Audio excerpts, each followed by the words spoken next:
किस कांड में हुआ है रामचरितपुर? उत्तरकांड में। भगवान ने कहा मुझे लगता है इस कल्प में, जो कल्प जिस कल्प में मेरा चरित्र चल रहा है, मेरी लीला चल रही है, इसमें तो लंका कांड में ही, लंका में ही रामचरित्र पूर्ण हो जाएगा और केवल लंका कांड तक ही रामचरित होगा। हनुमान जी ने कहा कारण क्या है? कारण यह है कि उत्तरकांड का संबंध अयोध्या से है। बोलो कहां से है? जल्दी बोलो। अयोध्या से है। उत्तरकांड अयोध्या से ही शुरू हुआ है कि नहीं हुआ है? बोलो भाई। लंका से कोई लेना देना नहीं है। उत्तरकांड कहां से शुरू हुआ? अयोध्या से। भगवान ने कहा जब मैं अयोध्या पहुंच ही नहीं पाऊंगा तो उत्तरकांड कहां से शुरू होगा? हनुमान जी ने कहा कि आप क्यों नहीं पहुंच पाएंगे अयोध्या? आप अयोध्या की दूरी तय कर रहे हैं। पहले आप ये बताइए कि द्रोणागिरि पर्वत पर संजीवनी बूटी थी। लंका से अयोध्या की कितनी दूरी है? अयोध्या से द्रोणागिरि पर्वत की कितनी दूरी है? भगवान ने कहा आप ये बताइए मैं बूटी कहां से लाया था? अयोध्या होते हुए लाया था कि नहीं? पर्वत को ही हाथ में रख के लाया था, उसी में बूटी थी, लेकिन अयोध्या होते हुए आया था। बीच में ही तो अयोध्या मिली थी, कोई और अयोध्या तो नहीं है दूसरी, वही अयोध्या है। भगवान ने कहा नहीं नहीं वही अयोध्या है। कितनी देर में आ गया था मैं द्रोणागिरि पर्वत लेकर प्रभु? आप को तो याद होगा।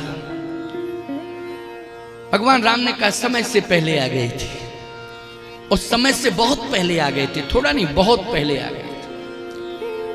हनुमान जी ने कहा वो तो प्रभु आपने थोड़ा सा हमें कुछ ऐसा संकेत दे दिया था तो इतना विलंब भी लग गया था, नहीं तो मैंने सुखैन वैद्य को उत्तर दे दिया था। सुखैन वैद्य तो बार बार कह रहा था ना कि कितना ही फास्ट गति से चलोगे तब समय से नहीं आ पाओगे, कितना फास्ट गति से चलोगे तब समय से नहीं आ पाओगे, बहुत दूर है द्रोणागिरि पर्वत। हनुमान जी ने कहा अच्छा फास्ट गति से चलूंगा तो नहीं आ पाएगा द्रोणागिरि पर्वत। संजीवनी बूटी कहे नहीं, संजीवनी बूटी बहुत दूर है, नहीं आ सकती है, मैं जानता हूं ना। हनुमान जी ने कहा कि बता दूं मैं कितने जल्दी लेके आ जाऊंगा? हम बताओ। कहे कि आप रसायन तैयार करते हो लंका में, हाँ हम आपको इंतजाम दे रहे हैं, आप जो है तेल गरम करिए पहले। तेल गरम? हाँ करिए ना। अच्छा भैया तेल गरम किया गया, तेल आप कहो महाराज तेल कहां से आ गया? वो तो समुद्र का तट था, क्या मार्केट था वहां के तेल मंगाया गया? वहां समुद्र के किनारे खेती होती थी। मैं आपसे पूछ रहा हूं हनुमान जी सुखैन वैद्य का मकान ले आए थे, मकान के अंदर तेल नहीं मिलेगा? क्यों मकान के अंदर तेल नहीं होगा क्या? मकान के अंदर क्या नहीं होगा? सोचो जरा, दिमाग तो लगाओ थोड़ा सा। मकान के अंदर सुखैन वैद्य का क्या लाए थे? सुखैन को लाए थे कि मकान लाए थे? जल्दी पूरा मकान ले आए थे कि नहीं? और जब मकान ही आ गया तो चाहे जो कुछ ले आओ अंदर से, उसमें सारा सिस्टम गर्म करने का आइटम भी होगा कि नहीं होगा? सब कुछ जब घर ही आ गया पूरा। घर नहीं आता तो संदेह था। क्यों? कैसी बात कर रहे? तेल कहां से आया, कैसे गर्म हुआ, क्या शंका करना जब घर ही आ गया पूरा। घर आ गया पूरा, और घर ही नहीं आया, घर भर आ गया,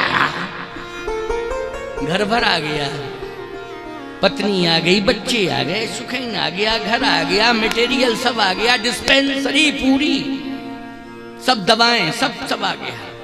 हाँ नहीं तो बहाना करता कि क्या बतावे हमको ले आए, डिस्पेंसरी तो वही है, दवाएं तो वही रखी। लेकिन एक बहाना कर दिया उसने, क्या?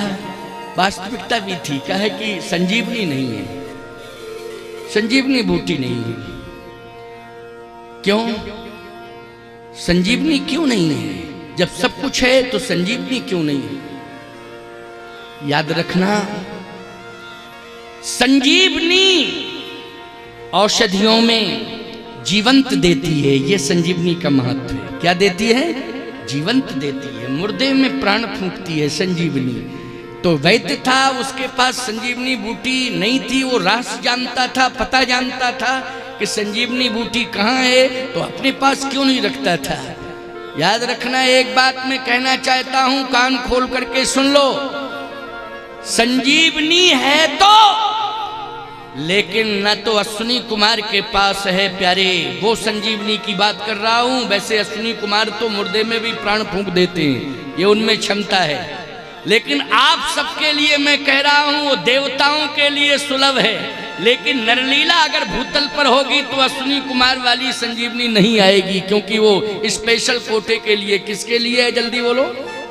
वो देवताओं के लिए है। स्वर्ग का राज वैद्य है ना अश्विनी कुमार। लेकिन भूतल पर जब नरलीला होगी तो एक ही बात कहना चाहता हूं, वो किसी वैद्य के पास नहीं है संजीवनी। वो संजीवनी तो श्री हनुमान जी के हाथ में है। राम रसायन तुमरे पासा, सदा रहो रघुपति के दासा। हनुमान जी के हाथ में है संजीवनी। बोलो, है हनुमान जी के हाथ में कि नहीं संजीवनी? और आपने देखा भी, उतरे जब लंका में तो हाथ में क्या लिए थे? संजीवनी। सुखैन वैद्य भी नहीं जा पाया वहां तक जहां हनुमान जी पहुंच गए। कोई नहीं पहुंच पाया जहां हनुमान जी पहुंच गए।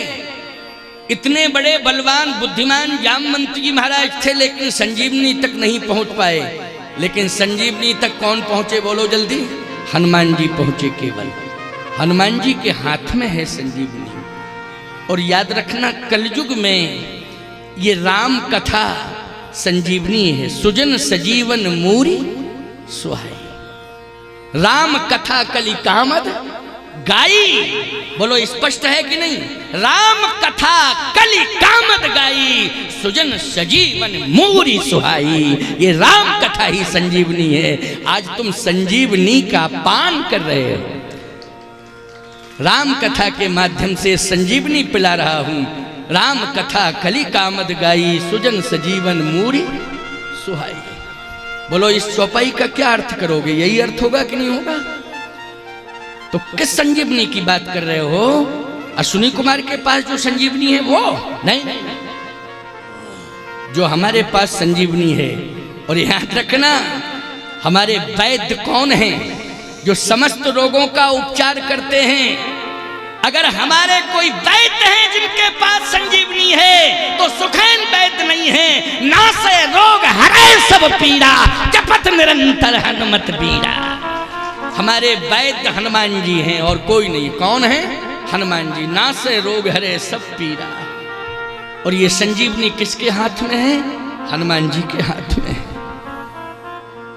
इसलिए आपको घबराने की जरूरत नहीं है, चिंता मत करना। हनुमान जी से सुखैन ने यही कहा था कि और सब है लेकिन संजीवनी नहीं है। तो कहे तेल है कि नहीं? कहे तेल तो है, तेल को गर्म करो। सुखैनी से कहा, सुखैन ने तेल गर्म कर। आई थी ना पत्नी, सब आए थे, सिस्टम पूरा आया था। कहे तेल गर्म कर। एक बंदर बोला, क्या बात है, क्या पूरी पराठा आइटम बन रहा है क्या? बहुत लंबी यात्रा। अरे बोले चुप रहो, अभी चुप रहो, तेल गरम करो। सुखैन ने कहा, तेल गरम हुआ। हनुमान जी ने कहा, ये बताओ, खोलने लगा।